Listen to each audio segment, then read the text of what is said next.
Live from Studio 120 at Westfield Technical Academy, this is WCPC Channel 15 at 89.5 FM, WSKB Westfield.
Okay, then, after the song that never ends. Wait a second. Ken, I missed the zero. There's a strange woman sitting in my chair. Don't you make fun of me, buddy.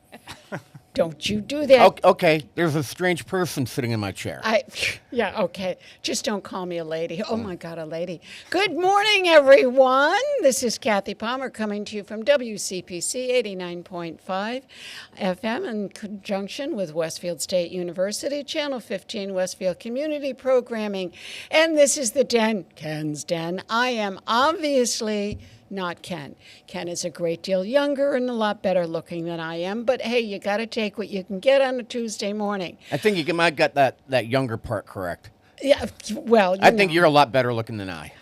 Oh, honey, I'll still stay around. You didn't have to say that, but if you want to mail me a check, that's okay. I'll take it. It's in the mail. So that voice you hear from beyond, let us explain. Our esteemed producer, Peter Coles, is, where is Peter Coles, by the way, Ken? Presently, I think still in Massachusetts.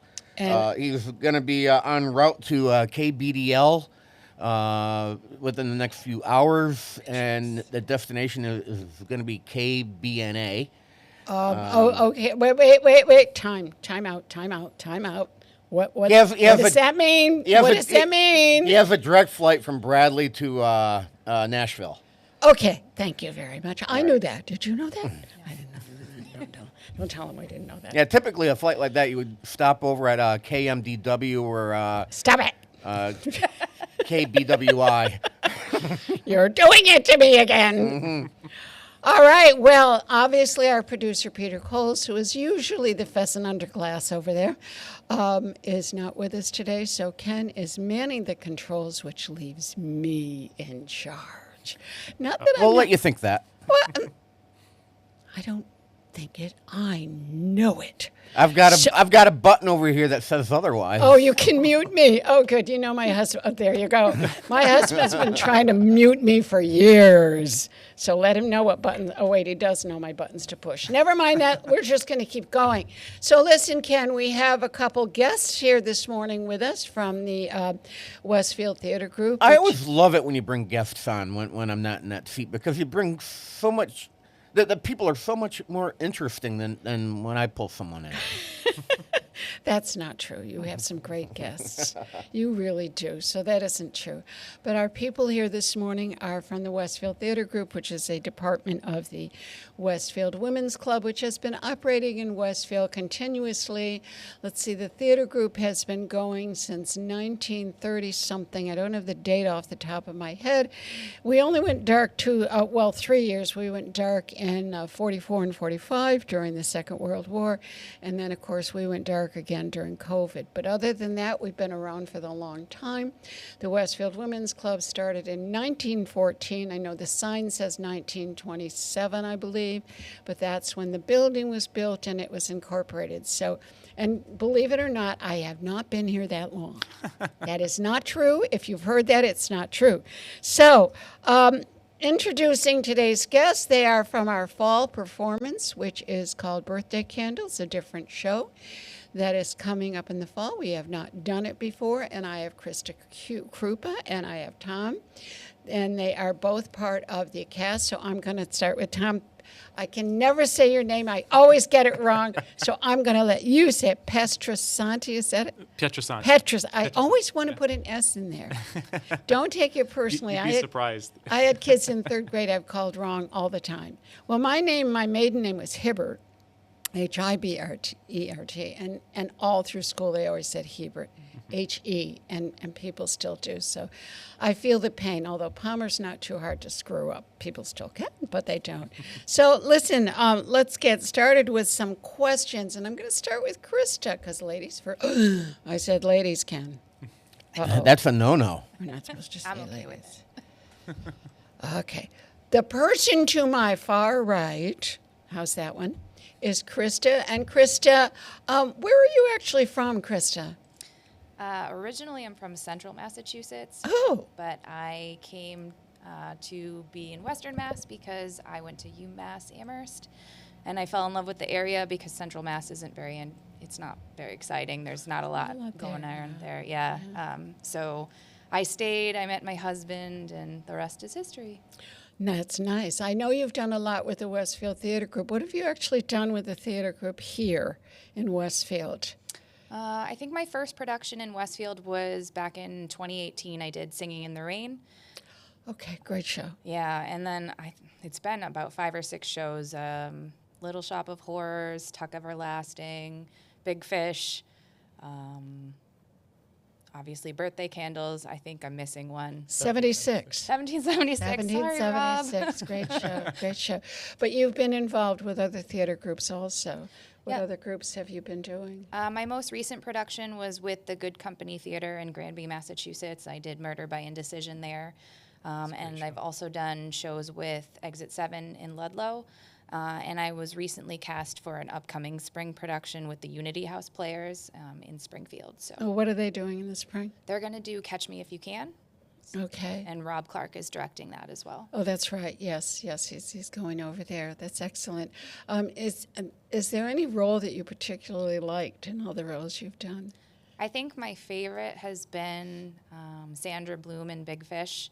It was my first lead in a production, in a musical production, and it was, I don't know, it kind of just touched my heart. It was a very emotional show. It was. And every time towards the end, my husband dies, and I would just be an actual puddle crying on stage. It wasn't acting for me at that point. It was very much just, you could feel just the loss there. And in the last scene, you have to come out and be happy and dealing with my grandchild. And I'm literally wiping tears out of my eyes, trying to be like, okay, you're not crying anymore. You're happy. They're very hard. Those roles are very hard. And oftentimes when you get home, it's just exhausting to let them go. It's just, and you feel every muscle in your body can hurt when you're doing a role like that, because you're so tense that when it's done, it's like, oh my God, just let me breathe. So Tom, we're going to move to you, Tom. Petrasanti, no S, no S. Even though I write it down. There's one S. I know, but not where I want to put it. So could you change your name for me? You don't mind it. No Tom, where are you from? I'm originally from the southern tier of New York, near Binghamton. Okay. So it's like right on the Pennsylvania border. Oh, okay. Yeah, small little town out there. And then have moved around quite a bit and landed in North Granby, Connecticut. Now, why? That's a journey from New York to Granby. Yeah. That's a very small town too, isn't it? It is. And I mean, we ended up there because my wife wanted to teach internationally, and she needed a few years' experience in the States. And so she got a job teaching in West Springfield, Mass. Okay. And we lived in Southwick for a few years while she did that. And then once she had her experience, we moved overseas to not Westfield. I was working in Westfield at the time, to Warsaw, Oh, Poland. I didn't know she was over there. Yeah, so we were over there for about 3 years. Our daughter was born there. Wow. And then we moved back, and since I was still working in Westfield, we wanted something close. Couldn't get our same place in Southwick, and found a nice place in Granby. Lived there for a few years, and then outgrew that and moved to a bigger place not too far away. Excellent. I never knew she was overseas. That's interesting. Is your child, because she wasn't born here, she's still a citizen here? Yes, yeah. So And is she a citizen over there? No. So Poland doesn't do the naturalized citizens, but since she has a Polish birth certificate, it would be a little bit easier for her to get citizenship if she wanted to. Interesting. I get very confused with some of that. Yeah, it is confusing. How old is she now? She's 13. Oh, God, no, that couldn't be. No. That doesn't, no. An I don't official teenager in the house. Bless you, my son. Yes. I'm about to have one of those as well. Oh, bless you too. I have been there. Let me tell you this much. They will love you again at some point. They will. And when they say things to you, just go in your room. You can cry if you want to, but they don't mean it. And they will deny it later. They'll say, I never called you that. Yes. Yes, you did. I just save it for the stage. Yes, you did. Yes, you did. Speaking of stage, see what I did there, Ken? Oh, Ken, did you see that slide right back into it? Yeah. That's the ticket. I was paying attention. Oh, that was terrible. That was really bad. No, you were not paying attention. I'm just getting notice right now that I'm supposed to be doing something for the services tomorrow. The service. 9/11. Oh, yeah. Oh, shoot. Yeah. That is tomorrow. So, Wow. yep, That's dealing with that right now. All righty. Well, then I can say what I want about you, and you won't notice. Nope, good. not paying attention. Okay, good. So let me tell you about Ken.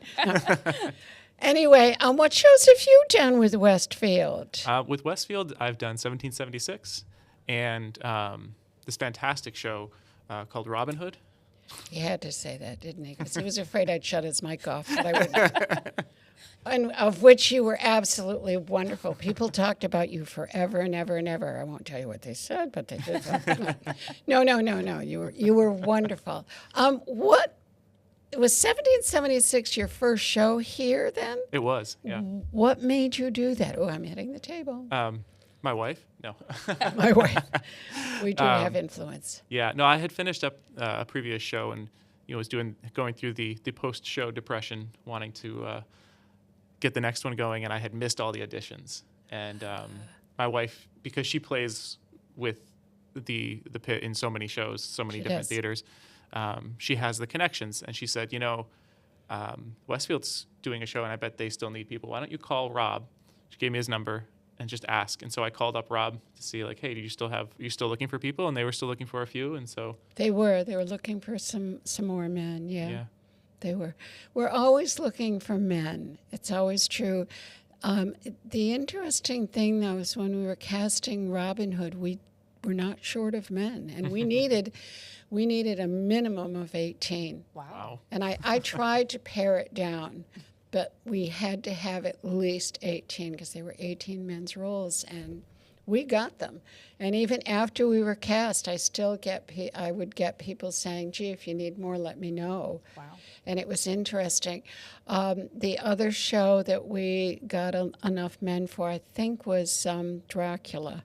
We got enough for that too. I think, kiddos, the reason is it depends on what show you're doing. Sound of Music, you've got maybe 2 real men's roles. You've got, of course, the captain, and then you've got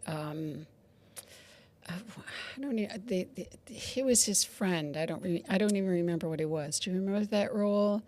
He comes in with and I'm just becoming a temporary. My mind is going, but there's really 2 men. You can't find men to be in Sound of Music. You have to drag them in kicking and screaming, which is why we have various other names for the show. But you can't. You get a million Marias, you get a million Mother Superiors, but you can't find men. Same thing with shows like Cinderella, Mattress. Those are tough to find men. surprising. Well, it depends on how we perceive the show. If we perceive the show to be a general audience with a lot of appeal, you will get more people auditioning. If it's got a very limited, I'm going to use the word, ladies and gentlemen, please don't call me out on it, but if it's what they perceive as a chick flick, no, they're not coming. So it's kind of interesting, but enough about that. What other have you done in any other shows in any other theaters? I have. I've done a few with Good Company in Granby, and then one with the Southington Community Theater Group down in Southington. And what were those shows? Godspell twice. Okay. It was actually Good my show. first show. I love that. Good show. I think everyone in theater must do Godspell once. I think that's a prerequisite. It Or is. Jesus Christ Superstar. Superstar, another one. Yep. Yeah. We've done them both. We've done the trilogies. And then the only other one was the play that goes wrong in Granby, which was super fun. Okay. Is that the one they did at the Majestic? Yes. Oh, that was hilarious. Yes, funny show. Did they do the full one? Because we did the 1-act version. They did the full one because I saw it, and and they had whoever built that set. I don't know how they did it. In the play that goes wrong, folks, it's sort of, in fact, when you start watching it, you're not sure what you're watching. Yeah. You really do think that it's happening, but it's not. It's everything goes wrong. The set doesn't function. The guy's dead, and they step on him, which, by the way, I actually did do that one time. I was dead, and I laughed. Yeah. Well, but I was really good when they carried me off and I was dead in arsenic and they wailed my head on the edge of the door. I didn't do anything. I stayed dead. Well, Yeah, it was a little painful, but that's okay. That's all right. Kathy But had a concussion at the end of the show. I thought I did. And then when he'd take me off, he would just drop me. Just boom. Oh my gosh. Okay, that's all right. I'm good for that. But anyway, in the play that goes wrong at the Majestic, they had a second floor, and it falls, and the furniture all slides, and the actors sliding off the edge. And I thought, oh my God, it was amazing. It was absolutely amazing. So Yeah, that's a the great set for show. that show is quite complicated. I can't imagine doing it. It's a whole character. It is. The set is the driving plot in the whole show. It's hilarious. Do you have a role that you really enjoyed doing that you like the best? I mean, it's a small selection, but I did really enjoy being Prince John in Robin Hood. And not just because you're here. And I didn't ask you because of that. Well, Nope. I did. I wrote down. Yeah. That is a great role, and I think it really stretches an actor. I think that some of the mean roles they're tough to do. Yeah. You feel guilty that yelling that much, and with good actors opposite who are receiving that, and you see the pain, and just to try to like still stay angry and not say, "Oh, I'm so sorry." But how could you be angry and then look at Jake? Because he was so hilarious. Yeah. It was so funny. Krista, do you prefer the serious roles or the comedic roles, so to speak? I think that I mean, kind of by default, I think serious because I'm typically cast in serious roles versus funny roles. Not to say that I'm not funny because I think I'm hilarious, but you know, I do too. other people may not think so. Funny? Funny how? Maybe funny looking. I don't know. But I mean, I feel like I tend to connect more with the character when it's a more serious role. Or even a sarcastic role. I'm a very, very sarcastic person, and actually I play 3 characters in Birthday Candles, and one of them is extremely sarcastic, so her and I kind of connect a lot in that regard. But yeah, I think just by default, I tend to go more serious. My last show, I was both mean and I guess sort of serious, even though it's a comedy. I mean, I don't know if you're familiar with Murder by Indecision. I think Westfield actually did it. Yes, with we Megan did it. Farrell. Yeah, we did it with Megan a couple of years ago. It was a great show. So she wanted to redo it, and then she directed it at Good Company, and I got to play Sophie Greedley, which is an interesting role because you're on stage almost the entire time, and then she's just a shrew of a woman. She's just so very mean, and that's. But it's just so funny because she's, it's the epitome of like a rich snobby person that literally just wants everything for herself, and I don't know. I enjoyed it because it's just such a ridiculous show. And when my husband gets murdered, everyone's like. Kind of that Clue feel to it. In the kitchen with a knife. Pretty much, yeah. So that was a really fun show to do. I really enjoyed it. But yeah, I think I tend to go more the serious route. Serious? Yeah. Interesting. What about you, Tom? Serious or comedic? That's a tough question. I mean, I've only done one comedic role, and I really enjoyed it in The Play That Goes Wrong. But I also enjoy the serious because I feel that that's more. You get that, like Krista said, you get that connection, and to make people feel something is like it's why we do this, right? And I feel It's like true. those are the bigger feels. But I feel like a good combination of comedy and serious drama, it can really have a good a big impact. Well, it's levels. It's levels. If you look at some of the well-known directors, like if you look at a Spielberg story, it's levels. And when you said this, the difference between the serious and the comedy, that's his technique. For example, you would see something very frightening and very suspenseful where you really don't know what's happening, and then it's done, and then he has a joke. He always follows it with a joke. Walt Disney always said, for example, that in any good story, you need tears and you need laughter. You need those different levels of feeling in your story to make it effective. So let's get into Birthday Candles. What is the date of the production, Krista? Do you know? So we open on October 18th. So it's the weekend of the 18th and 19th, and there's 2 shows on the 19th, one at 2 o'clock and the other, I believe, at 7:30. I can't recall the time. And then the following weekend, there's 3 more shows as well. So one on Friday night, and then a Saturday matinee, and a Saturday evening performance. And curtain is 7:30, is that? I believe so. And this show is a little bit different, folks, because it's how long, Tom? It's 90 minutes. And there is no intermission. No intermission. Yep. So it's a little bit different than what our usual audience expects to come and see.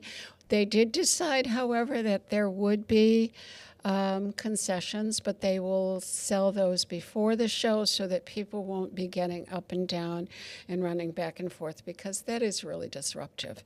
I don't know if they're going to sell them downstairs. They are going to allow refreshments to be brought up into the audience, so that will be available. And it's only going to be something like water, and we're not going to give you crinkly, because that is so disruptive. Everyone's been in the movie where someone pulls out their potato chip bag, and starts munching, and especially in the middle of a death scene. We have crunch, crunch.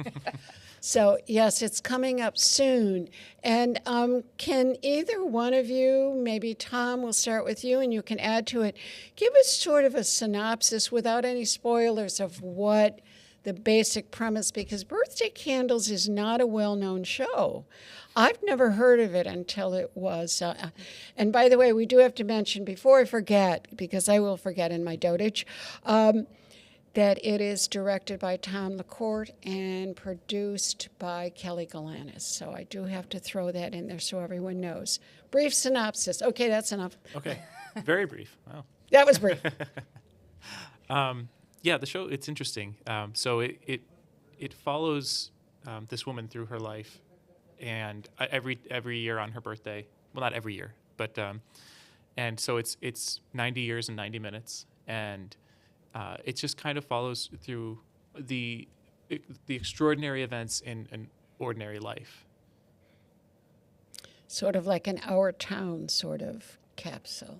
Yeah. Our Town does the same thing. Remember when she comes back and she says, and it's on her birthday, and she says, I didn't know all this was happening. Mm-hmm. And it's sort of what ordinary life is. I didn't realize the important things going on around me. So who do you play? I play 2 characters, actually, Matt and his great-grandson, William. So it's, spanning 90 years, we have multiple generations. And how is that playing 2 separate characters? Are their characters very different? Do you need to make a change in what you're doing in your approach to the characters? Yeah, they are quite different. Starting at 18 through, I think, into the 70s, and then switching to a 13-year-old. It's a little different, yeah. I would say so. And Krista, what about you? What is your role? You have 2 roles also, correct? 3, actually. 3? Yep. Okay, then. So I play Alice, who is Ernestine. She's the heroine of the story's mother. And then I play her daughter, Madeline. And then I play her great-granddaughter, Ernie, or short for Ernestine. So I start old, or probably around my age now, and then I kind of de-age, which is the opposite of what we do in real life. So by the end of it, I'm 15 instead of, in my 40s. Shh, to live through that again, Right? to be 15 again. And how is it for you to switch these roles around a lot? There's a big difference, I think, between my 3 characters. Is there? Yeah. So I find that I connect the most with Alice, who is Ernestine's mother, because I am also a mother. She's around my age, so I can kind of, get a feel for how she is on stage. And then she has this daughter who is very sarcastic, who goes through a lot of really, really hard mental health issues. So that's a big change to switch from, a motherly role to someone who's dealing with a lot of, tough things mentally. Mm-hmm. And then switching from that role to a really vivacious, spunky 15-year-old kid that's so excited for life and just super happy. So there's the span of emotions for all 3 of my characters. Interesting. If you had to give I don't know if the word is a genre or mood of the play. What do you think the mood of the play is? Is it happy? Is it sad? Is it introspective? Is it comedic? What would you say the general mood is? I would say Yes. yes to all of those things. Interesting. You feel all of it during the show. So there are comedic sections of it, and there's sad sections Yeah. of it. What audience would you think it's geared to? Well, is it something children would be interested in? I would say, probably not so much on the younger side for children. There are swears. Where's my pearls? I need my pearls. Yeah, so there's swearing. I would say, so my daughter's going to be 12. Obviously, she's going to come and see it, and I think that would probably be the youngest end. Maybe your son, is going to obviously come see it as well, and he's slightly younger than Yeah, her. he's But 11. typically I would say it's not really something that kids would be interested in because there's a lot of seriousness to it, and a lot of the comedic parts are going to be not, a little bit over their heads. So I would say 12 and up probably for kids if they wanted to come see it, but most likely I would say it's geared towards the adult side of the audiences, and I think that Westfield as a whole tends to get a lot of older individuals come, especially to the matinee shows. I think they're really going to enjoy it. They do. I think it's probably the makeup of Westfield. I think when you think about the matinees, particularly in the fall, honestly, the makeup of the city is they're off at soccer games. People that have families just aren't available in the fall during the afternoon. You see a difference in the Christmas shows. You see more families coming in the matinees. So it's a little bit different. So are your roles, Tom, comedy, drama? What would you say your roles are? I'd say more toward the drama side. So Matt is the main character, Ernestine's boyfriend, then husband. And so as they go through life, and they are parents, they are spouses, so they have all of that. There's a little bit of humor in there for sure. Particularly Matt and Maddie like to goof around. Maddie being Matt's daughter. Interesting. Have you? This is just going to be a theater question, but have you had anything happen on stage? This has to be within reason now, folks. Within reason. We don't want to hear the side things that he says, because I've heard some of the side things you mutter. Have you had anything happen on stage that was very unexpected, something that went wrong or something? We've all had, like getting banged on the head. That one I've had. I've got to get this on. I'm cold. Yeah, I've had a few, particularly and maybe humorously, the play that goes wrong. We had things really going wrong. Oh dear! Actually, on our opening night, one of our actresses, she there's a lot of physical gags. It's very physical, and she gets pulled through a window. And oh yes, I remember. There was a nail or something sticking out. She scratched right over her eye, and we didn't notice because she's usually after that putting makeup on to make it look like she had a black eye. And then it was right at the end. And right at the climax of the show, I'm hiding backstage with her, and I noticed that it doesn't quite look right. And so I ran through all the backstage to go get the first aid kit so that she could patch herself up. And then we went out, did our bows.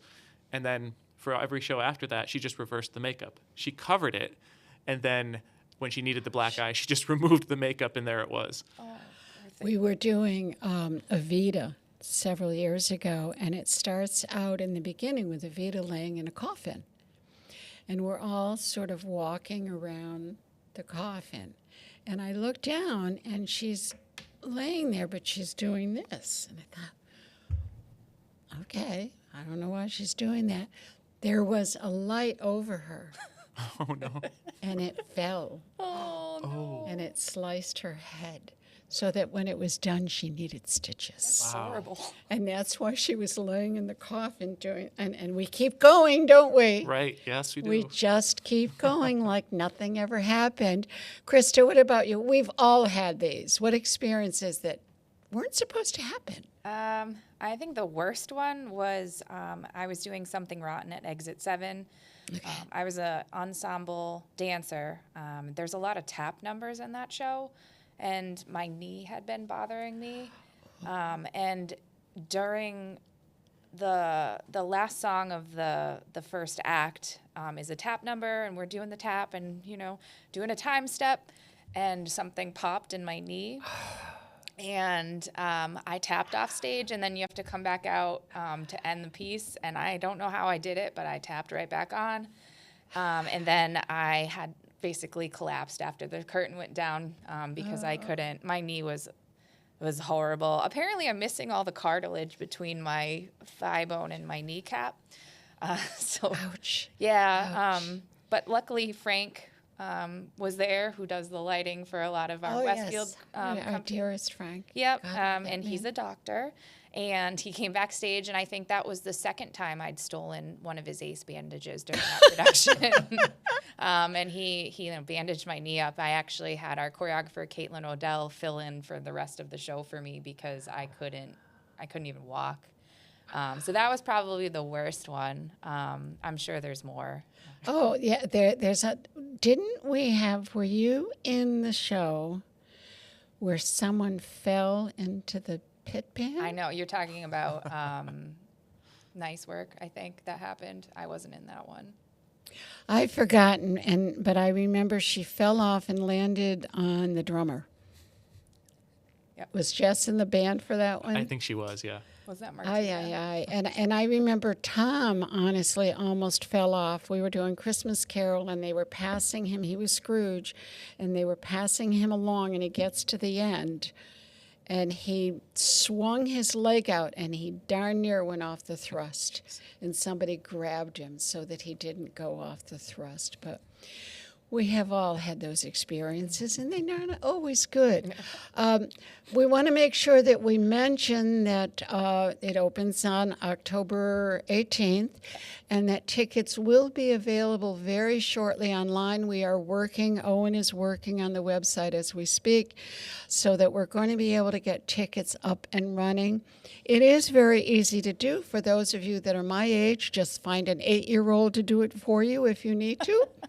And they can do it. It's easy. It's simple. You pick your seat. You get there. You walk right in. There's no waiting. There's no standing in line. And it is much, much easier than lining up at the box office.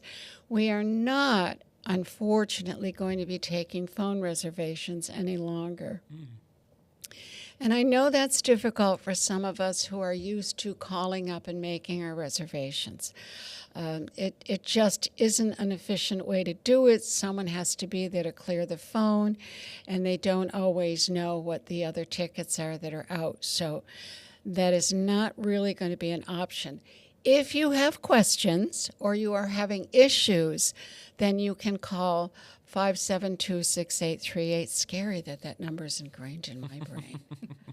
Or you can go to the westfieldtheatergroup.com. And again, it's not up and running yet. It is a new ticketing system, so it will be running. However, there's always tickets available at the door. I think one night of Robin Hood, we had like 60 walk-ins. It was a huge amount of walk-ins that came in. I don't know why. I like the walk-ins because you get home on a night and you say, what's there to do? Mm-hmm. Sometimes you don't always plan ahead. I'm not a good planner. Me neither. You don't always plan ahead, so it's always a good idea to be able to have walk-ins come in, and we always do have them. So it's a great idea. If you're looking for tickets, please don't forget us. It is happening. There are things going on in Westfield, and sometimes you just have to look for it. I have to give my little bit of publicity here also to the Westfield Women's Club, because we are a department of the Westfield Women's Club. The Westfield Women's Club has has an over 100-year reputation of being in Westfield.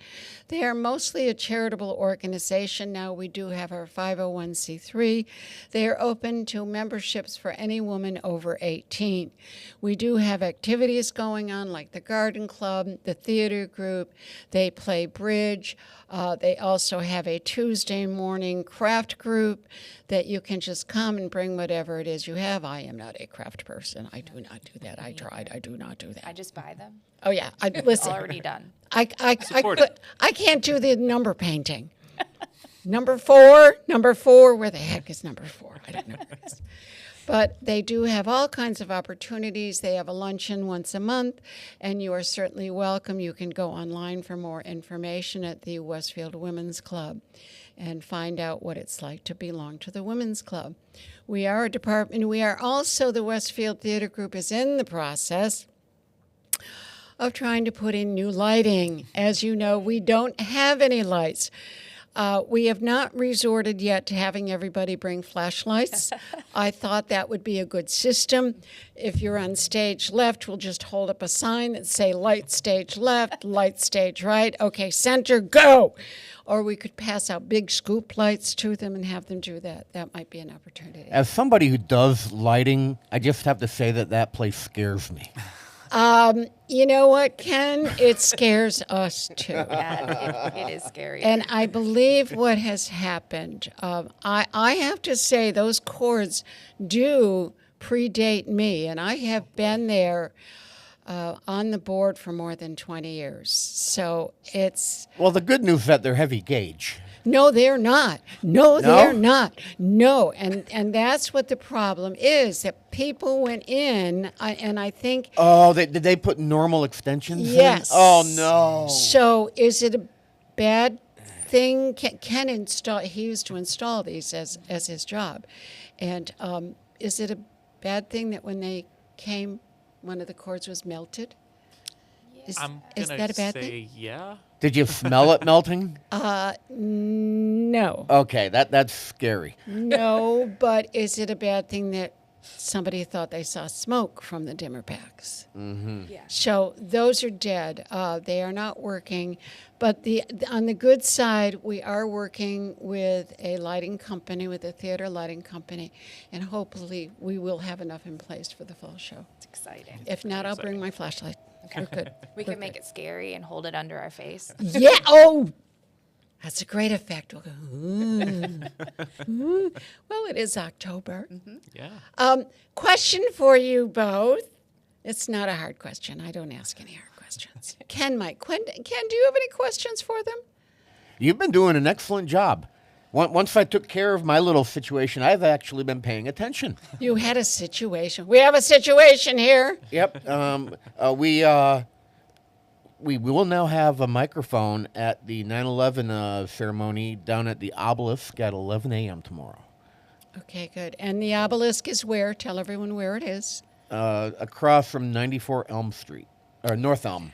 Okay. Or is it 97?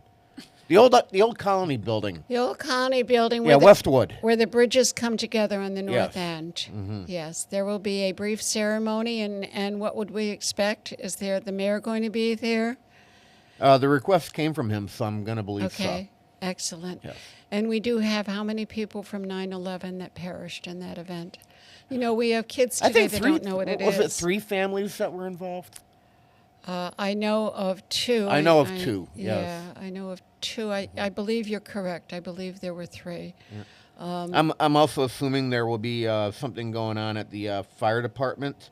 There usually is. Okay. And, I don't know where to look for that information.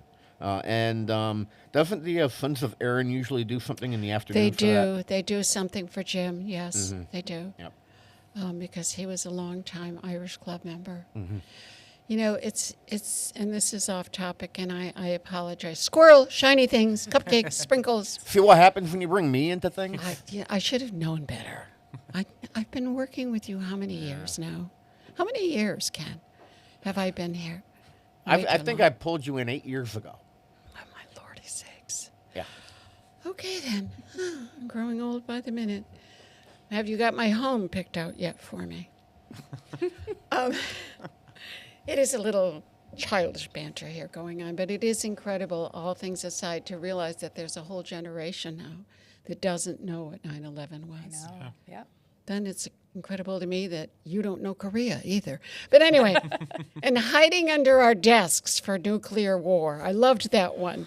Hiding under the and we actually had those bomb scares at Highland School where we'd crawl. And even as a second grader, I'm thinking, this is stupid. Yeah. Anyway, question for you. Back to topic. Topic. Musical or straight show? Musical or straight show? Tom, go. Which one? Gosh, I enjoy the music, the musical aspect of the musicals, but I like the straight show because There's no dancing. well, yes, yeah, the dancing not so much. I can carry a tune, but Very well, I might say. Very well. but the straight show is great because I feel like you get more of a character more most of the time, but the musical does have music helps with building emotion and I don't know, it's a toss up for me. I like them both in different ways. It's why I'm doing both. I think that's true. What's interesting is musicals seem to pull in a wider audience than the non-musical shows, and I'm not sure why. I guess people just like the music part of it, the music aspect. Krista, what about you? Your thoughts? This is only my second straight show, and it's only been this year, incidentally, that I've done them. I typically go for the more musical productions, being as I have a background in both singing and dance. Since I hurt my knee, I think I've been kind of leaning more away from some of the dance-heavy roles. Typically, I was cast a lot in, like lead dancer, dance captain positions, things like that. But as I'm also aging and getting older, I'm finding my body doesn't want to do those things anymore. But if I had to choose, let's say going to New York and picking a show, I know Tom LaCourte likes to go to New York quite often. Oh, dear Lord in heaven. He goes. He sees like 8 shows a weekend. I don't know how he fits them all Or in. affords it, honestly. But so, he sees, this wide variety of shows. But I would typically lean more towards the musicals if I was going to go and watch a show. But I think part of it is because I very much enjoy singing. Singing has always been my passion, and I kind of fell into theater from there. So I did. I was sitting home, and I was living alone at the time. And this was many, many moons ago when my hair really was coffee bean brown number 23 without paying $80 for it. And I was sitting home reading the funny paper, and the phone rang. And it was Denny Akins, and Ken knows Denny very well. Are you listening, Ken? Yes, I am. Sometimes. I know Denny You're Akins very well. You're really not listening to me. I just repeated what you said, damn it. I work with this guy every week, I gotta tell you. Anyway, and he said to me, Kath, what are you doing today? And I said, well, Dan, I'm reading the newspaper. He said, nope, we're going to the women's club and we're going to audition for a show. I said, no, we're not. Yes, we are. No, I had never done it in my entire life, ever on stage like that, ever. And Denny said, I did it in school, but that's so long ago. We did have schools. It wasn't a one-room school, and I didn't ride a horse. I did walk, but I didn't ride a horse. Anyway, he dragged me down there to the Westfield Women's Club, and that was the first time that I did a show, and it was a musical. So I didn't really have a background in anything then, and it was great fun. And I think the musicals tend to bring a wider range of people than the straight shows do. And I like to use non-musical as opposed to straight because they're not always. Sometimes they're comedy. They have different levels to them. Yeah. And we do like to do shows of sort of different aspects to present it to different audiences because when you're picking a show, although we don't pick a show, I don't think we should pick a show that's, for example, going to make money. And the show Evita comes to mind with David Kidwell. I mean, please, this man is just the joy of the musical world. I don't know if you've ever been able to work with David. He does a lot now with Goodspeed Opera. He's outgrown all of us around here, the dear man, and I'm surprised he's not on Broadway. But he's absolutely, absolutely wonderful. And Evita, I can say musically, in my experience, it was probably one of the best musically put together shows we've ever done. But I don't think we broke 100 people one night because it was not a show that brought people in. So I don't think that's why we pick shows. We pick shows that we want to do and we want to present. And he was wonderful. I think, thank God, for some of the musical directors that we've had that came in. Tyler Cook did a marvelous job for us. And I was concerned after losing Marion, because it was her music, it's tough to step in. But he just did a fabulous job. Tom, what is your favorite musical? Not necessarily one you've done, but is there one that you said, gee, if I had one musical I want to see, this would be it? That's tough. I haven't seen a ton of them. I don't. You don't even have to, but even any that you're familiar with. So the first big production that I saw was Phantom of the Opera in Toronto, and I was hooked with that, and I really do enjoy it, and the music from the show. Not something that I would like run around and sing, but Why not? But yeah, right. You could be. Yeah, but it's just I don't know. It's one that's there's a lot of feeling in it, and I like that. But that I've also really enjoyed some of the others that I've seen more recently. Wicked among them, which at first I didn't like. Shame on you. You didn't like It it? grew on me. Not at first, but I it cried like 3 times when I watched it. yeah. It wasn't until later that I was like, wow, I need to see that again. So we went and saw it again. It's honestly, it's a stupid story, but it's just when she hits that note at the end of Act 1, it just the chills just go through your body. Yes, they just do. So, Krista, what about you? A signature musical that you really love? I mean, obviously, Wicked is up there. That was the first show I took my daughter to in New York. I really, really like, there's so many, but Hadestown, which is kind of a newer musical. Interesting. I am not a fan of the woman who wrote the music, Anais Mitchell. My husband really, really likes her. For whatever reason, I can't, her singing bothers me. But she is a phenomenal songwriter and a storyteller. And so Hadestown is about the story of Orpheus and Eurydice, where he goes to... she dies, and he goes to essentially get her out of Hades. But the stipulation is if he looks back, then, he loses her forever. And he's almost there, almost gets her out. And then he looks back because, he just gets doubt. There's doubt in his mind, and then he loses her forever. But they interesting. They have muses on the stage, which I think, Orpheus is a wonderful role, but the muses, I think, really kind of bring it all together because they all have instruments as well as their voices. So they're playing instruments like mostly string, I believe, which is it's fantastic. I can't even imagine anyone in this area being able to do it because I don't know singers that are also, like violin players or any of that. So it's such a cool story, and the way it's staged is really, really interesting as well because the stage actually turns in a circle. Oh. So that one's really great. And, I would love to go. I know that it's playing at the Bushnell, but Les Mis, I've never actually seen the stage version. Not either. Yeah, I love Les Mis. I know all of the music, but I've never seen it on stage. I've only seen the performances they do on PBS. I have not actually seen it. I haven't seen it. I only just well, it's listened going to to be at the recently. Bushnell, so you could get tickets there. I know. I can't believe I forgot Hadestown. I do think in terms of any production that we do or any production that we choose, I've always said there has to be a heart in it somewhere. There has to be some feeling, whether it's a feeling of evil, and there's something flying around in here. It's not my imagination. I have not suddenly decided to The fruit flies veer are off after us. into the netherworld.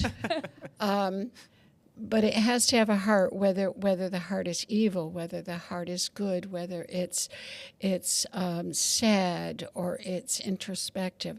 Somewhere in your story, there needs to be a heart. And nothing drives me crazier than when you go to a production and there's no investment in the feeling. Your audience has to be invested in what you're doing and what you're thinking. So I do thank you. Is there anything else you want to add? We still have a couple minutes left. Anything you want to say about the show or your performances? There is one thing that came to my mind Excellent. when we were talking, and in terms of the audiences for birthday candles who might be interested. And I was thinking, the more life you've lived, I think the more you will connect with this show. And that doesn't necessarily mean how old you are. So you mean old people like me? No. Just the more life you've lived, the more that has happened in your life, I feel like that is where you will connect with the show more. Good to know. Yeah. People take everyday boring things for granted. You know, you went to the grocery store today, you purchased some Twinkies, something like that. You know, and it's the everyday things that happen that make this show interesting. It's not all huge, big events. I mean, obviously it has that as well, but it's very much, it's life, you know? Yeah. It's living life and actually being able to appreciate it at the end. It doesn't end sad. It ends where you're just like... WSKB? You just feel good. It makes you feel good about it because you realize that this woman has lived this extraordinary life, even though it wasn't that extraordinary, you know, if you really think of the things that happened to her throughout her life. So it's just... Ordinary days. ordinary to extraordinary, you know, just thinking back. Enjoy your life. Enjoy the little things. Things are stressful. It's tough. Everyone has those things that happen. But it really makes you appreciate those little things, you know, and trying to find those things that you enjoy because, you know, life can be short and you want to make sure that you're living every day to the fullest of your potential and really appreciating the people that make your life worth it. Well, that's really good advice, folks. I want you to follow that today. It's a beautiful day out. Enjoy your day as you go about it. And remember, it is the ordinary things that are going to make your day. Please keep in mind that Birthday Candles opens at the Westfield Theater Group, which is at 28 Court Street, Westfield, Mass. on October 18th and 19th. And the following weekend, and there are matinees at 2 o'clock. Curtain is 7:30. Please remember that you can order tickets online at westfieldtheatergroup.com. or you can purchase tickets at the door when you walk in. All tickets online are for reserved seating, so you do get to pick your seats. Come back and see us again at Christmas time for Holiday Inn, directed by Rob Clark and produced by Shelley Haber. And then in the spring, we have another new show that we have never done before, and that is the show Disaster, a musical that pays tribute to the 70s disaster films where everything that can go wrong, if you remember Towering Inferno and the airplane stories and all these disaster films that happen, it is a playoff on that, and it is a great musical comedy. So come back and see us. Keep us in mind. Go to the Westfield Women's Club for information on how to join the Women's Club and be part of Westfield. There are things happening. In our second hour coming up, we have more things going on in the city of Westfield. And Ken, would you take us to break so we can bring in our next guests? Ain't this?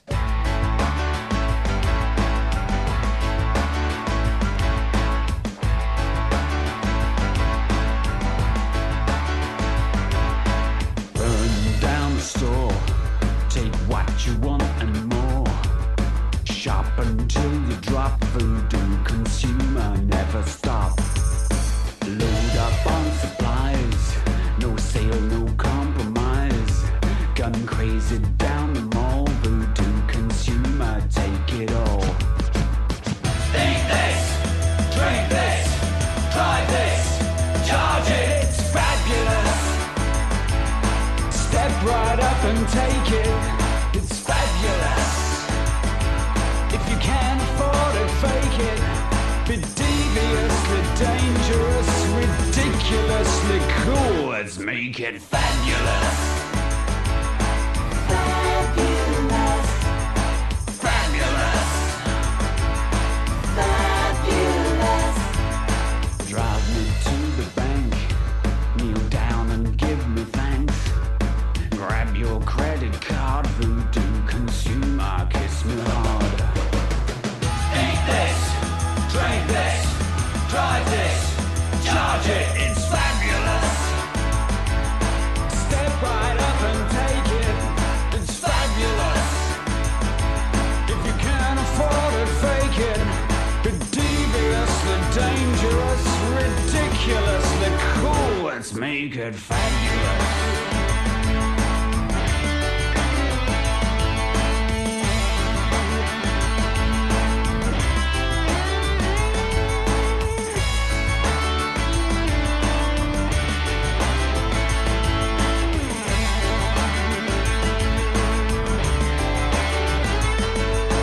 Take it all too far.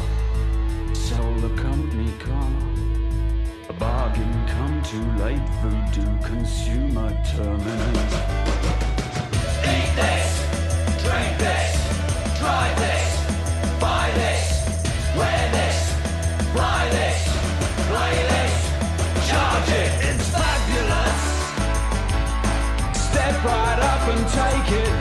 It's fabulous. If you can't afford it, fake it. Be deviously dangerous, ridiculously marvelous, meticulously treacherous, disarduously cruel. Just make it fabulous. Fabulous. Fabulous, Fabulous. fabulous, fabulous. Support for community radio on WSKB is provided by Rocky's Ace Hardware. For all your fall cleanup needs, plus you'll experience our legendary helpful service in every department. Rocky's, rock solid service since 1926. I'm Mark Auerbach. Join me every Friday at 8 a.m. for ArtsBeat, where you'll meet interesting actors, directors, designers, and musicians here in Western New England. Community Radio. 89.5 WSKB. Live from Studio 120 at Westfield Technical Academy, this is WCPC Channel 15 and 89.5 FM, WSKB Westfield. Field 1, it's women. It's about women. And we are on. And your microphones are open, and we are on. If you would put your headsets on, you're all set to go. Okay. And good morning, everyone. This is Kathy Palmer coming back to you again for the second hour of Ken's Den. And no, for those of you just joining us, I am not Ken. As I said earlier, Ken is younger and much better looking than I am. Let's But just call it Kathy's Corner today. Kathy's Corner. Well, you don't put baby in the corner, Ken. You know that. You know that. Yes, I do. I am out here in front of the microphone, and we have Ken under glass today, like the pheasant or the duck, and that is because our producer, Peter Coles, is wending his way to, where is he again? What did I forget that, Ken? He will shortly be leaving KBDL en route directly to KBNA. Which is where? Well, KBDL is Nashville. Okay. Or no, KBDL, I'm sorry, is Bradley. Okay. Well, And KBNA is Nashville. And that's a direct route. He doesn't have to deal with stopping at KMDW or KBMI. I'm not very good at initials. BWI. BDL, Bradley. Yeah. BD Yeah, Bradley. BDL is I got Bradley. that. When you fly often enough, you learn all the airport codes. I do know that. So that when you look for flights, Okay. you don't have to search for the airport. You just type in the code and it goes right there. Okay. You know I don't. The more you know. The more you know. All right. Well, good morning. And for our second hour here, folks, we do have some wonderful guest here mostly from the Westfield I say Athenaeum, so I know how to spell it. Good girl. So, because it's got that A in there, and I always miss it. So, before we get started on any of our questions, and the reason why they're there, because this morning, folks, we've been talking about things going on in Westfield. I'm so tired of hearing, there's nothing to do. There's nothing to do in Westfield. But there is. There are a lot of things going on. So let's start immediately to my right, and we have Mr. Guy McClain from the Westfield Athenaeum. Guy, tell us a little bit about what you do at the Westfield Athenaeum. I know what you do, and of course these ladies do. But our viewers out there may not. So, well, I'm the executive director of the Athenaeum, and which means is I try to keep things going, and there's a lot of activities that are in the Athenaeum. So it's a very complex operation. So basically, I try to keep everybody coordinated and keep things moving in a good way, and we do, because the Athenaeum is so varied in our activities. In addition to the library, we have a history museum where we put on exhibits related to Westfield history. We have an art gallery. We run a variety of art shows during the year. And then we have programs. We have a whole range of interesting programs on a variety of subjects. Everything from story hour for small children to adult programming, concerts. We do a classical music series in conjunction with the Springfield Symphony Orchestra. We do other kinds of concerts, lectures. All kinds of programs are offered through the course of the year. So basically my job is just to try to coordinate all that because there's so many activities going on. We average almost one program a day at the Athenaeum. So what you just got through saying about nothing to do in Westfield, anyone who says that, just tell them, go onto our website. Go to the Athenaeum, yeah. Go to the Athenaeum website, Absolutely. and there's plenty of things out there for people to do in Westfield. And don't forget, though, we are also a library. Yeah. He did say library. I did say library. I started with that. And before we're done, I do hope that we can list some of the specific activities that are going on, so we'll have time. Because we have a very active fall. We do, and I've noticed that we do. How long have you been with us here in Westfield, Guy? 3.5 years now. Oh my goodness gracious! I can't believe it's been that long. Yeah, I can't either. Holy moly. Time flies, doesn't it? Yes. Yeah. What is it that brought you to the Westfield Athenaeum? Well, I was very attracted when the director position opened up.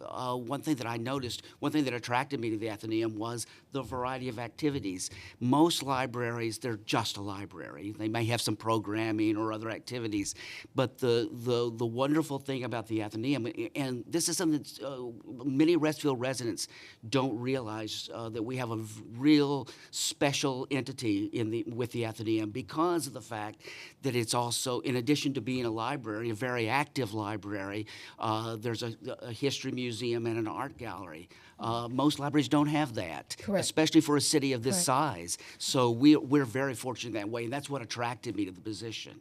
Excellent. I'm going to move down, and then we will get to the history on the go, but I want to get these introductions out of the way. I also want to mention that you want to stay, especially the ladies, the male voices do travel better, but you want to be fairly close to the microphone, and you want to avoid doing this because it does make a banging noise. Outside of that, there's nothing else I can help you with. Next in line is Candy, who I have known for, never mind. We won't talk about it, but a while, folks. We have Candy Pennington. Candy, what is your association with the Athenaeum? And then we'll talk about the Dewey House. Okay, I'm on the board of directors at the Athenaeum, but I also worked there for 31 years. That is correct. I had forgotten that you were upstairs. I was upstairs behind the door, employees only, which is gone now. But we did let you out on the floor once in a while. We would get a sighting. I would go out and about, yes. Yes, and you were there for a very long time. You were assistant to the director, was that? No, I was the secretary. Secretary/bookkeeper. Can we say secretary? Not anymore. Then they changed it to administrative assistant. Okay. So that's how I ended, as an admin. as an admin. Yeah. Good to know. And moving along, Linda Saltis, your connection with the Athenaeum. I also am on the board of directors, have been for some 8 or 9 years now. Also the chair of the building committee, and we've been working hard on a lot of the renovations that we've been doing, of course, in the building, and people have noticed that, I'm sure, what we've done. And so the History on the Go is just another part of the kinds of things that we get involved with, and I'm just part of that committee. What is the latest renovation that they're working on? Is it the doors? The Right. doors. The doors. That's right. You were taking those off. Right. The front doors, which have been up since 1926, need a little bit of a restoration. So we will be doing that this fall.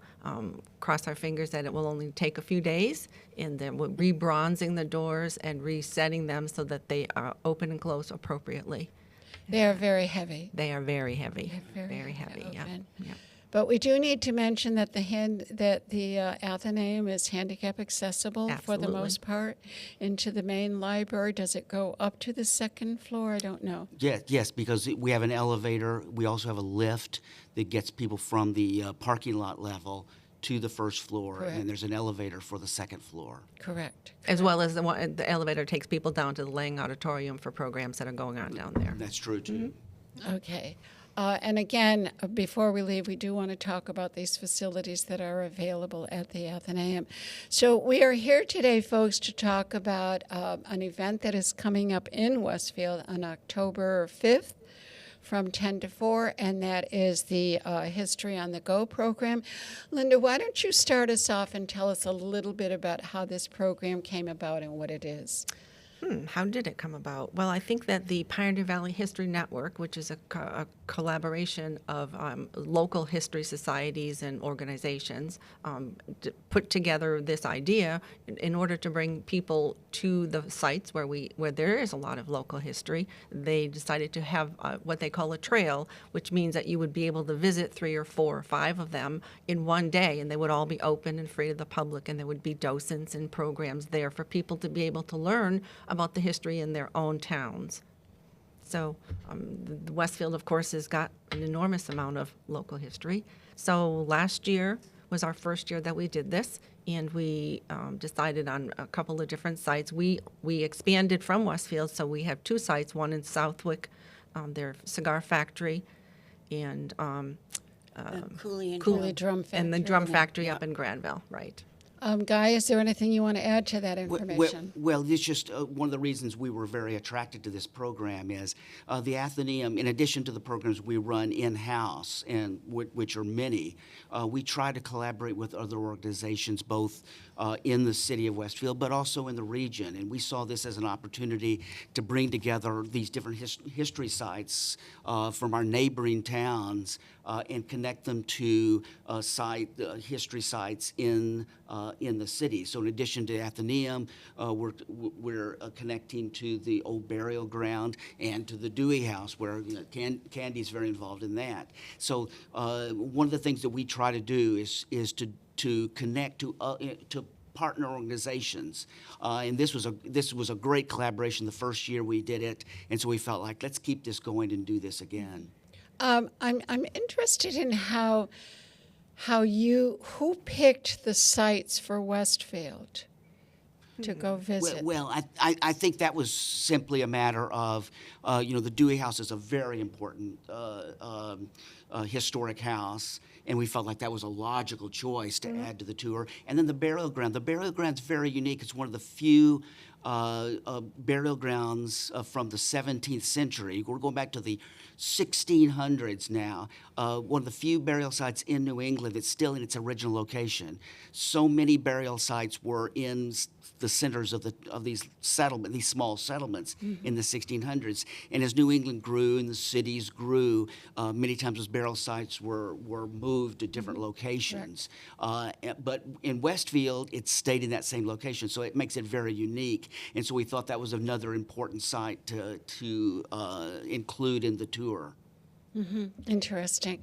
Are there any other sites that you see coming down the road in Westfield that we might We're always look open at? to looking to see if there are other sites that might be. I mean, I think one of the reasons that we chose what we did was because there are people who who manage or who are volunteering at those sites, like of course the Old Burying Ground and the Historical Commission and Candy's Western Hampden Historical Society and the Dewey House.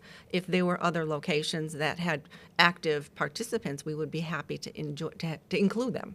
I'm trying to think of any other ones, and off the top of my head, I can't. Right. I honestly can't. Yeah. So the sites that we have on October 5th, and again, folks, it's 10 to 4. You can find information available at the Athenaeum. Yep. If you have any questions, please go in and ask them, and Guy will be available to help you, or anyone at the desk will be available to help you. It is open. There are no fees. Correct. That's correct. It's just something you can walk around and take your children to and enjoy it and see some of the history. So we have the Westfield Athenaeum as a site. We have the Old Burying Grounds on Mechanic Street as another site. We have the Cooley Noble Drum Factory up in Granville. Mm-hmm. I am not familiar with that. Oh, it's wonderful. Is Very it? nice, yeah. Oh, I've yes. been by it, Candy. I've never been in it. Oh, well, they've done a lot. So, and they run programs. It's great to go. They have a website, so if you would see go that. on that, yeah. It's a historic building, Yeah. and a lot of the original machinery is there. They've What been is making drums. the date? What is the date for it? The date for You mean Cooley Drum. When was it? they were making drums during the Revolutionary War, so they go way back. they go way back. Yeah. Many of the drums used in the Civil War too were made at this factory. That I think I had heard, Yeah. but I didn't realize And I it. think Yeah. that they have a set that the Beatles used. That's correct. Yeah. And they have a museum on the second floor. Candy, I'm not sure a lot of our listeners know who that is. They're They thinking wouldn't be impressed. Bugs? There's a bug? There's a bug on a drum? It's a very nice drum So set. those are the 4, and then the other one is the Southwick Cigar Factory. And where is that located? Right on 10 10 and 202. Is that the white building on the left? Yes. Actually, there's 2 buildings. There's a house that's, I'm trying to remember the name of that house. It's in the brochure. Yeah. The one that Guy has, it talks about the 2 different locations. They're next door to each other. Yeah, 88 to 86, Southwick History Museum, is that The it? Joseph Moore House. That's it, Yeah, Joseph the Moore, yeah. Yeah, which was built in 1751. So, I mean, that's Yeah. going back. So they're both open for people to be able to go through. Southwick's very active, and they do a lot of programming there.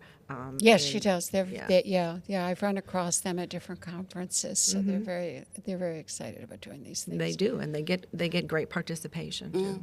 Yeah. And that's run by their historical society. Correct. Yeah. Correct. And Candy, you're very involved in the Dewey House, which is a wonderful, wonderful, wonderful building, and I keep meaning to get in touch with you because I have a lot of questions for the commission that I wanted to ask you about, but that's for another time. Can you give us a brief history of what the Dewey House actually is with the Dewey family, one of our first families? Well, there's a little bit of conflict on this, but the Joseph Dewey built the house. First, he built a grist mill across the street on the river. Mm-hmm. And then he needed some place to live, so they built that house, and that's a circa 1735 house. The Historical Society was given the house for $1 in the late 70s, and from who?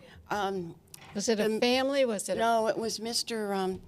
I think it was Mr. Conlon who built the apartments in back of it. Okay, Yeah. so it was on the other side of the street. And they had to move the Dewey house over a little bit. I don't know how many feet. Back in the 70s? Yeah, back in the 70s. Do you remember it being there? Because that was your neighborhood, more or less. I do. I remember when Miss Turner lived there, Effie Turner. And apparently it was in her family for quite a few years. I don't remember exactly how many. And then I think after she died, somebody bought it and turned it into a 2-family, which I cannot understand how 2 families would live in that little house. But apparently it was, and I actually met someone that lived there at one time. So it's gone through these little.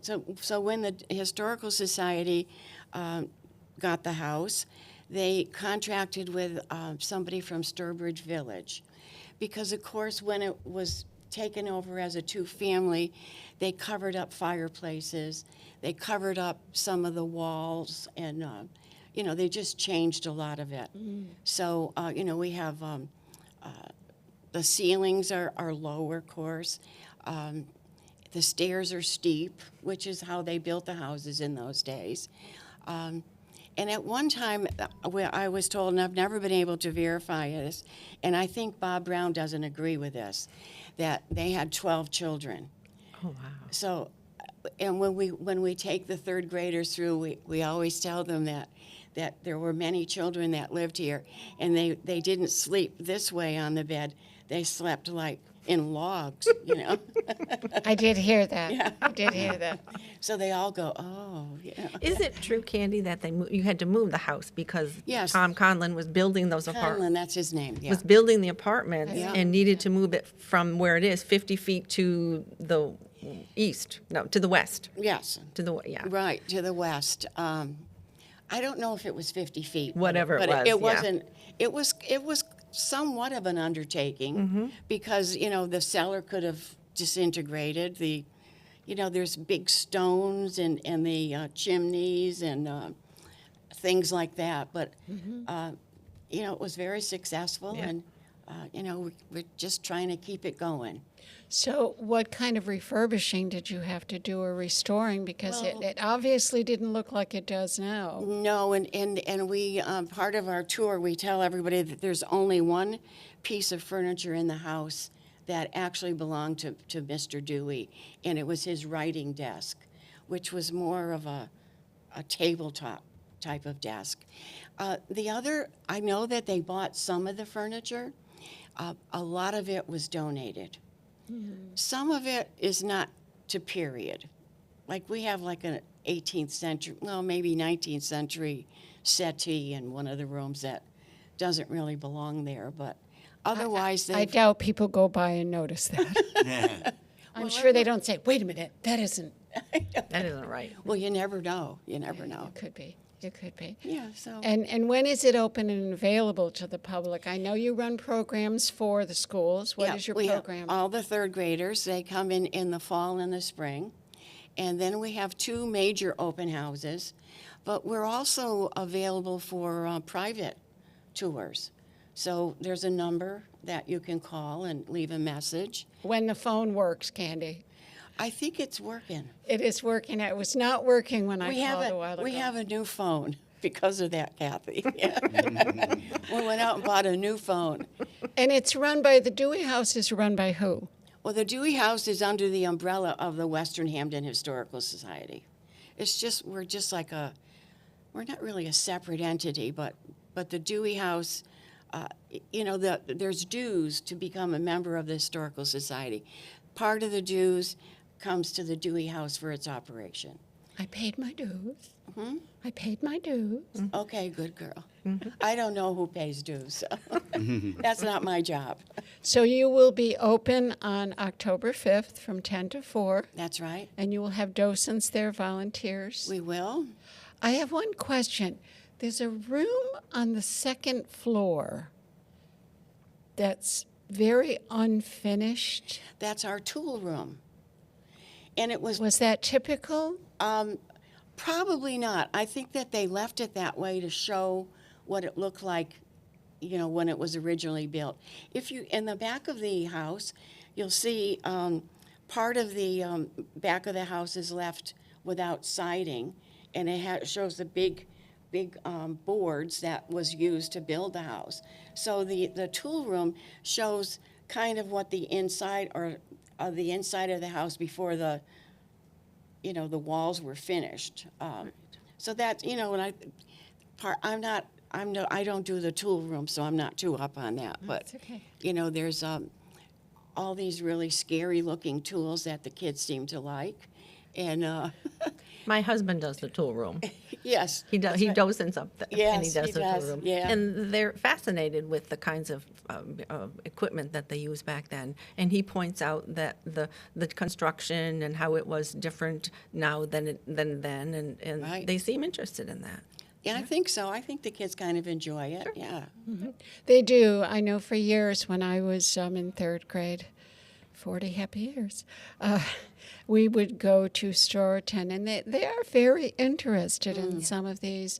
Yeah, It's like- I think one thing, this is very important that these tours take place because, I hear from so many people that they didn't like history when they were in school, and later on they get interested in history. And I think the reason for that is when you've lived a few years, you can remember how things used to be. They were different than they are now. Well, children don't have that frame of reference. It's true. And so history is very abstract to kids. And so I think tours like this are very important because it makes it much more concrete. They see tools, they see furniture, they see an old house and how things were constructed at that time. And I think that this is so important for giving kids a sense of history and getting them interested in history. Good point. Excellent point. And the third graders remember a lot of what we tell them, bring their parents, They and do. they almost do the tour themselves. They remember different things that we tell them. So, and the other thing that's always amazed me is the Dewey House has been around, open to the public since the early 80s. And so many people say, I go by here all the time and I've never been in there. Never knew what it was. Yeah. Yeah. There is there's a history book, The History of Western Hampden County, I believe it is. And the section in there on Westfield describes the early farmhouses and the setup, the design of them. And the Dewey House fits it almost perfectly. Yes, it does. Yeah. In fact, our farmhouse does too. I don't know how true this is historically, but in my neighborhood we have the Bancroft House, the John Bancroft House, which is 1755. The urban myth in my area, from a man who knew more than God about the neighborhood, one of the Boysos, of course, who has passed, but he claims that John Bancroft lived in my farmhouse before he built the brick house. Brick house at the beginning. Oh, isn't that interesting? So that makes my farmhouse pre-1755.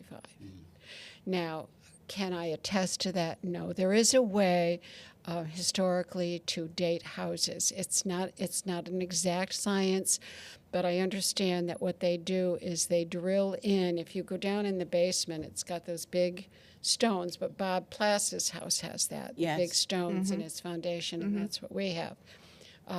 There's like one log going all the way across. And it's set, it's not nailed, it's notched. So the whole foundation is notched. I once said to my husband, I said, you're living in a Lincoln log. Yeah. Because that's basically what it was. And in the attic, it's all wooden pegged. There's no nails in that attic. Yeah, It's all and Dewey wooden House, pegged. too. Yeah. And these houses stand 300 years, right? Right. And the houses built 20 years ago are cracking and falling Correct. apart. But you have to drill through, and what they do is they age the timber that's used more than the house itself. I have never done that, but supposedly, and that follows that same plan as the Dewey House, where you walk in, there's the center stair, there's the parlor on your right, there's another parlor on your left where they did a lot of the spinning, and there's the kitchen in the back with the mother's room coming off the kitchen. And it's very typical of the design of the Dewey House. And actually, there were 2 additions to the Dewey House. Interesting. Yeah, because originally it was sure just there 4 were. rooms. Yep. Yeah, 2 down and 2 up. And then they put the back on, and then they needed more room, I guess, for all those kids. The 12 kids. Yeah. And a place for the mother to go and hide on occasion. She must have had to go outside. Yeah. And that is the way they did it. That you wanted a room, you just built a room. Yeah. You didn't go to City Hall and get a permit Right. and get architects and get builders and get plumbers. You just built the room. Built a room, You right. just built the room, which makes it very hard to date some of these buildings. Yeah, I mean, that's why the circa, right? Yeah. Right. You know, can't Right. prove it. Yeah. Somewhere around there, somewhere about who knows, who really knows. So we do have houses. Now, what is the date on the Dewey house? 1735. Okay, so that puts it before the Bancroft house. And Bob's house is 1770s. I think so. It's not quite as old, but it's almost as old as the Dewey house. Yeah. I believe, and I could be wrong, and you might know more than I on this, but I believe the oldest is the one on the end of East Silver Street, where Dr. Siragusa used to have his office. Steele Perkins. Oh, okay. Way down in the end, that was 1600 something. Oh. And that is supposed to be, according to, which book? Maybe the second book of Images of America. Look in the Images of America series and the houses in there. Not the house on East Main Street, the one that comes right as you come out of Meadow Street, that house there. I thought that was one of the oldest ones, It too. might be one of, I think but it was isn't there. across the street before they built the condos. There's a rock there that says, Oh, you're thinking of the Mosley house. was that Mosley? Yeah. The Mosley house was on the side of the condominiums. That was the there were two Mosley houses. There was one on Union Street where Elm Electric was. And that one was actually dismantled and taken and rebuilt somewhere. And unfortunately, I'm so sorry, I had pictures of it after it was rebuilt on the computer that crashed, of course. But the Mosley house that was on that corner was the David Mosley house. And I know Bob went through it before they demolished it, and he said it was in such bad shape. Right, Yeah. couldn't be saved. Yeah, that's what he said. Because a lot of these old houses, people didn't think like they Right. do today. To They have to weren't- save them, right? They weren't thinking historic restoration and let's bring it back. They were thinking it's old. We put 2 or 3 families in there. So it was removed. I have no idea. So the Dewey House is one of the sites. And what are they expecting to see right now at the Athenaeum when they come in? Well, I'm really excited about it because we just opened a brand new exhibit that will I be can't available. wait to see that. Victorian fashions. Yes, wonderful. I'd like to see that. It's you know, wonderful, yeah. This is taken from the Athenaeum's collection. The Athenaeum has an extensive archives and historic artifact collection, and so all the items in this exhibit are from the Athenaeum's collection: dresses, women's underwear. Which is quite interesting because It is. all the layers, the Victorian women. underpants. I don't know how. Well, the hoops for the skirts and the gloves and the bustles, yes. Fascinated by it. I'm a little concerned about you 3.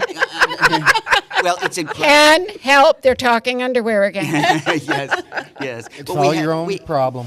We had to add a little sexy element to the show, right? We want to draw people in here. Yeah, exactly. Hey, Yeah. you better And be then careful. I'll strip down to my purple Speedo. No. Purple Speedos. But we have accessories, purses, gloves, jewelry, all kinds of things, and then we also put out a display of calling cards. Calling cards were very important at that time. Yes, that's correct. That You was kind left of your card. yeah. Explain what a calling card is. Well, that's very interesting because it was kind of the social media of the Victorian era. Before you had a chance to, email someone or text them or whatever, what you do is you would go over and just visit the house and drop off the card. And if the lady of the house was at home, what they called at home, then they would visit. But there was very strict rules about how 20-minute visit, and it only had to be between the late morning hours and the early afternoon hours. It was the only time you could drop by another house. But if the lady of the house wasn't at home, they would drop a card in a silver tray in the front foyer of the house. And people, when they went by and dropped off these cards, they would look to see who else had dropped their card off. Not this one. Not that one. And He's cute. yeah, and many just as today, how you want to show how you have really cool friends. Many times women would, arrange the cards so that the most prestigious People people, would in say- the community Right on the top. would be Oh, on that's top, so funny. that would be seen. Human nature has not changed. Yes. So when we do Facebook and things like that today, well, that was kind of Social media of the the 19th century version of Facebook. So and people would get very elaborate with these cards. They're beautiful. They're They just are. beautiful. Yeah. So that's another very interesting part of the display. So we have these beautiful Victorian dresses, all kinds of gloves and the shoes. The morning clothes? Oh yes, there was a. Yeah, explain what morning clothes are. Yeah, there I was had a morning dress. I thought I left it there. Yeah, there was a very strict protocol. If a husband or a wife died, or if a child died, even aunts and uncles, you had to go into mourning, and so women were required to wear black dresses for a certain length of time, depending on who it was that died. And then later on, you'd go into half mourning, and you could introduce a few mild colors to the scheme, but basically you had to go through this very elaborate process of dressing in a certain way to recognize that you were in mourning, and that was followed very, very closely. Always black. Always black. Always black. Yeah, for the first stage, Yep. and then And colors like isn't that lavender. because of Victoria? Yes. Queen Victoria. Queen Yeah, Victoria. Because the Victoria. death of when her husband died, Yeah. she wore black, and so that started For the rest of her tradition. life. she did. It's very interesting. The age is very appropriately called the Victorian age because so many of the fashions of the time were set by Victoria. The tradition of white dresses. We actually have a really interesting wedding dress in this display that's not white because not all dresses were white, but because Victoria's wedding dress was white, that started the tradition of the white wedding. Christmas trees. Yeah, isn't that Right. interesting? Yeah. What are the Victorian years, give or take? I don't need to know exactly. Basically, from about 1840 to the end of the century. She died in 1901, so that's kind of the official time that it ends. We in the United States, sometimes I think that it's a little misleading to call It is. American history the Victorian era. We were certainly influenced by Victoria and things coming from Europe, but I think Mark Twain had the better term for that period. He called it the Gilded Age, and the reason he called it the Gilded Age is because American wealth was increasing quite rapidly at that time. If anybody's gone to Newport, you see all those mansions. yeah. Those were created by the industrialists of that era, the merchants, the railroad presidents. Oil. Yeah, and this sort of thing. And so Mark Twain put the stamp of calling it the Gilded Age, which I think is a very good description for America. But we went ahead and went with the Victorian term because with fashions came from Europe, influenced American dressing, the way people dressed. And this was also one of the earliest ages in which most women were affected by fashion. Prior to the Victorian era, people weren't aware. There weren't fashion magazines. There weren't, so people just wore practical clothing. But we see in the Victorian era, we see the beginnings of modern trends of changing fashions, having to wear like the bustle. When the bustle became popular in the 1870s, all the women went to that. Well, that was a new trend there, so that makes it very interesting. Victorian fashions, Victorian clothing is very different than what we wear today, but in many ways, it's the beginning of modern fashions. Interesting. What about the men's fashions? Well, the men's fashions were a lot simpler. Basically, the black, most men wore black suits, with vests and things like that. There, top hats were very common. Canes, many times men would go around with a cane. That was kind of a fashion statement too. Interesting. But the men's fashions weren't as varied in the Victorian era as the women's. The women's dresses, the variety of colors, and this was also another thing that was new to the Victorian era because of the invention of new kinds of dyes and most clothing prior to the Victorian era was made at home, so it was very simple. But now you start to see the advent of factory-produced clothing. And all these different colors that became available, and the Victorians embraced that. I think one of the problems with historical our image of history is we had our image from black and white movies of historical periods. The Victorian era was actually a very colorful era, and you can see that in the dresses. You have, in addition to that, you have a new display going up in the Jasper Rand, don't you? That's correct. We have a very interesting I want to see exhibit. this one too. Yeah, which will be available when people come in for the history. They go just across the hall is the Rand Art Gallery. We have a very interesting show by Ron Michaud, who was an artist at Westfield State for many, many years, and then he moved on to UMass, was a professor there, retired recently, and. But has continued to work, has a wonderful studio in Pelham now, Pelham, Massachusetts, and he became very interested in the story of the towns that were flooded to create the Quabbin Reservoir. And he was especially interested in Dana because of the town of Dana, the commons, even though all the houses and buildings are gone, the commons is still above water. And so you can take a walking path into the Quabbin, and you can go to the commons. And he would walk in, he would hike in on that trail, and he just became fascinated with kind of the sense of, at one time there was an active community here. Community here. And it's gone. It was Dana and Enfield. What was the other one? There's like 4. Yeah, there were 4 of them. Dana, Enfield, I want to say Prescott. Was that? Oh yes, it could be Prescott. But what he did, so he started creating these wonderful paintings of various places on the way into into the Quabbin, into where the Commons was, and it's just the paintings really give you a sense of the loss, kind of a nostalgia for that era. Another interesting thing about his work is he creates his paintings by a series. He chooses 16 colors. He selects a palette of 16 colors, and then he puts little dabs of paint. He creates the painting through this series of dabs of paint. And so when you stand back, you see this wonderful landscape. When you come up close, it just dissolves into all these little splotches of color.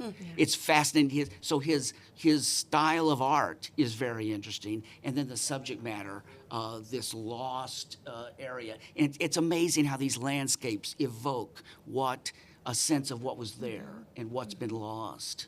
There's a couple videos out on YouTube on the Quabbin. There's one under the Quabbin, and that shows on occasion on PBS. Oh, really? But I'm sure that's available. There's another really good one on YouTube, and it's about the last days of the Quabbin. And it's very the parties towns coming together, their balls, having parties because they knew their town was about to disappear. I can't imagine what that must have been like for people who grew up in a community. Lived there their entire lives, their whole families, home. Generations. And farming. And, I know. Well, they had to move the cemeteries, didn't they? Had to move the and you know bodies. what, Candy? They didn't move all of the graves. There are still no. Oh, okay. If you watch that Under the Quabbin on PBS, I'm sure you can find it on YouTube. They claim that no, they're still. Oh. They couldn't always move. And that happened with Cobble Mountain. They had to move graves back in the 1930s. They moved them. I don't know where they moved them to. I don't remember. In my dotage, I don't have everything in this brain, but I do remember Francis Bacon died freezing a chicken. But that's it. I know this fly has been flying around. Yeah, I'm not having delusions Yeah. of ghostly figures flying in front of me. Linda, is there any specific spot at the Athenaeum that you would like to point out to people when they come in to see it? Anything you think they really need Maybe to we see? should talk a little bit about the Smith Room upstairs, because that will be Yes, open. I was going to ask you Well, about I think that. also we should just mention what the theme is of our Yes. History on Yes, the Go. please do. Which is pictures of the past, or pictures from the past. I'm not sure which that Yeah, preposition is. yeah. And what we are going to do at each one of the sites is we're going to have available pictures that we have not been able to identify of the locations and people and places of Westfield from the early part of the century, which I'm not sure people are going to be able to recognize who those people are, but we've got an enormous trove of pictures. They might from pictures in their That's family correct. of photographs. That's correct. They might have. We have recently received a great donation from Carol Saltis, whose dad was Robert Watson, Right, owner of the former Hilbrook House, Yep. and he was a great photographer Yep. in Westfield. I've seen her and photos. he had donated pictures some years ago, and she has recently given us another stack of hundreds of pictures of his, and here's a couple of examples. If you can show it towards the camera, I don't know how So this well is they a can see picture, it. of course, of Old City Hall. And I'm told it's from the 50s, late 50s, that you Looks can at identify cars. it by these cars here. This is a picture of some girls. that I know all of them. she knows all of them. And you know what? You were right. I know it. When you said those names, I said, yep, I knew them. that's who it is. This is a picture of people who were doing a Halloween. Now, I'm not sure we're going to be able to identify who any of those kids are, Well, no, but with it's costumes. certainly indicative of the kinds of things that happened during that era. There are events. This is some sort of Is that Parkers veterans. Park? Yeah. Oh, okay. No, this is right Oh, at this the. is- oh, yes, right. That's at the Civil War. Civil War. Civil War, yeah. That was recently restored. And it's beautiful. They It did a is. They did a beautiful great great job. job. And so I have no idea who these people are. You know. I would have to look. I don't. There's a lot of these kind of just places in Westfield and houses, and if people could recognize them and give us an address, that would be great. This is the beautiful picture. It looks like the First Congregational Exactly. Church. It is the First Congregational Church, which Okay. is right next door to Old City Hall, Yeah. which is going to be renovated into housing. This is a picture of a cafeteria, a school cafeteria. I don't know who these ladies are, but it'd be great if we could identify them and even which school that they're in. Almost Oh, looks it like says here Highland. Abner Gibbs. Oh, I was Oh, gonna say it Abner almost Gibbs. looks Abner like Gibbs Highland. School. They all looked the same. This is a typical picture of the kind of things of us, and there Little may be League. people today who will say, that's me, or that's my brother, or whatever. We can identify some of these people, that would be great. So there's a lot of pictures, a lot. And we're gonna have a lot of them available. This is Amelia First, her daughter Susan. No, her daughter was Pat First. Oh, I thought it was Susan. No, Okay. Pat. Patty. Thank Patty you, thank you. first. Candy yes, knows, Patty. Candy knows. I So remember if Patty. people can come in, we're going to have these available at all of our three That sites in looks Westfield. like the mill that used to be on. This is Tonelli's. Oh, I Oh, can't see it yeah. that well. Oh, yes. Tonelli's that over. Little River Inn. Yep. This is a picture of a Yeah. bottle drive that Oh, I happened see in the it. 1960s. I see it now. These beautiful women. And, if they were only in the 60s, we can maybe identify who these people are now. Oh, I think you might know some of them, Kathy. Pass it So, over so to what me. we want to be able to do is tell people, identify them so that for future, because if we don't identify them. Let me see that one on the top. Certainly, Just certainly, the you one can on see them top. all. Come to our event. We'll have many, many, many more.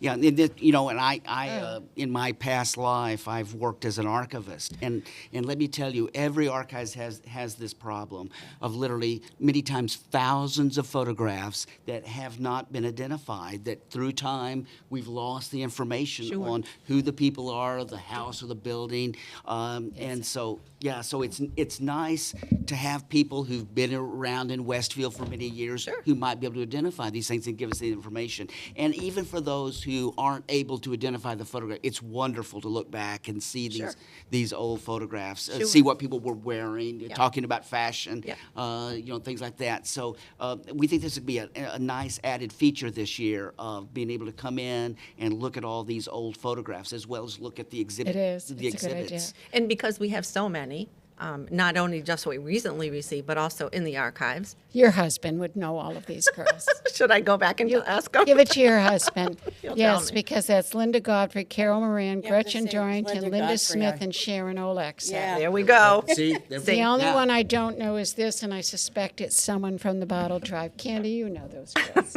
You know those girls. See, that's the kind Ask of your information husband. that we need to put on the back That's so right. that we can identify them. Not that we know who these people are, but it's just nice to be able to put a name to a face.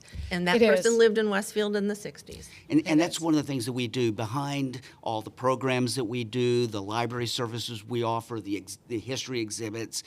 We have a lot of staff working behind the scenes, taking care, doing conservation work on photographs and older documents, to businesses, clubs, other civic organizations. And we have staff who do nothing but process these collections to preserve them for future generations. And so this is part of the process of doing that, is identifying unidentified photographs so that we can add that information to our databases so that somebody 100 years from now will be able to know a little bit about some of the people, businesses, things like that existed in Westfield. Sure, because 100 years from now, are people going to know what a bottle drive was for?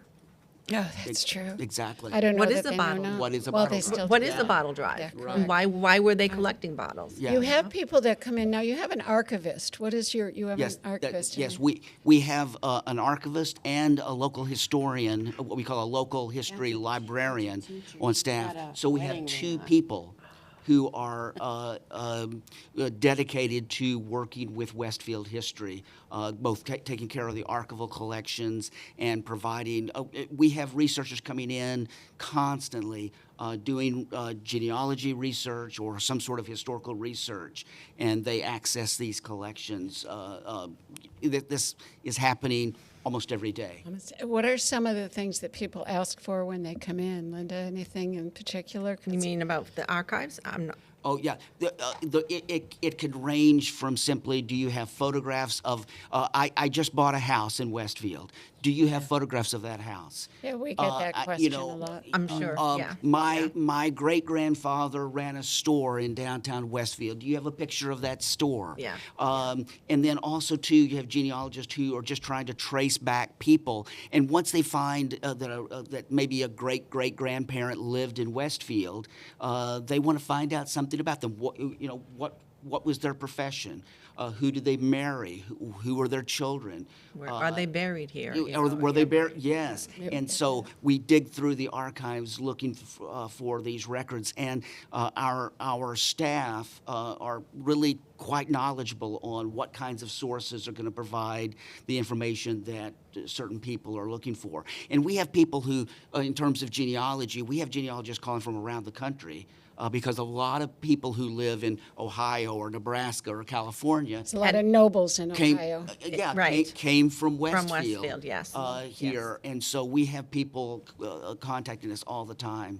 Excellent. I mean, Massachusetts and Westfield in particular used to have a much greater prominence in Massachusetts than it does today. Right. I mean, We- we're sort of yes. a little Western Mass town, but back then, we were much more important in what was going on We also had a larger population than Springfield at one time. at one time. Yeah. Yeah. Yeah, and one thing that's very interesting, Westfield, for teachers teaching industrial history, the Industrial Revolution, which is a topic that's on the curriculum for Massachusetts schools, Westfield is a perfect example of a town that went from an agricultural, rural community to an industrial city, city. whip Yeah. manufacturing. Whips, yeah. Oregon, Whips, a lot of people don't realize one of the Johnson, most Oregon. Johnson Oregon is Company, one of the most important 19th century Johnson Organs. There were makers of- several organ companies. He wasn't the only one. I don't know. I Yes. didn't know of any others, but I do. But Johnson Organ was certainly one. one of the most important. They made church organs that are still used to this day. So I we, just want to quickly mention that we're going to not only just have these at the history event on the 5th, but we will be doing at the Athenaeum another program or 3 programs or a couple of programs where people will be able to come in if they can't come on the 5th or they want to come again because there's so many, we can't put them all out, to go through our pictures that we've gotten and identify them. So they will be available to the public to come in on certain program days. So we have the History on the Go, folks. It's happening on October 5th. It is from 10 in the morning to 4 in the afternoon. We are sort of running out of time quickly, but if you want more information, you can go to the website for the Westfield Athenaeum, or you can stop in at the Athenaeum. The other one that I didn't have time to talk about, and that would be the old burying grounds that we have right here in Westfield. As Guy mentioned, it is one of the oldest, I'm not going to say the oldest, but it is probably one of the oldest in the country that is still in its original burying spot. It was opened in the late 1660s. The earliest burial that we know of, and that does not mean she's the earliest burial, but the earliest that we know is Abigail Sackett Noble, who was the wife of John Noble. John is the son of one of the original settlers, Thomas Noble. John didn't live here very often. His wife died in childbirth.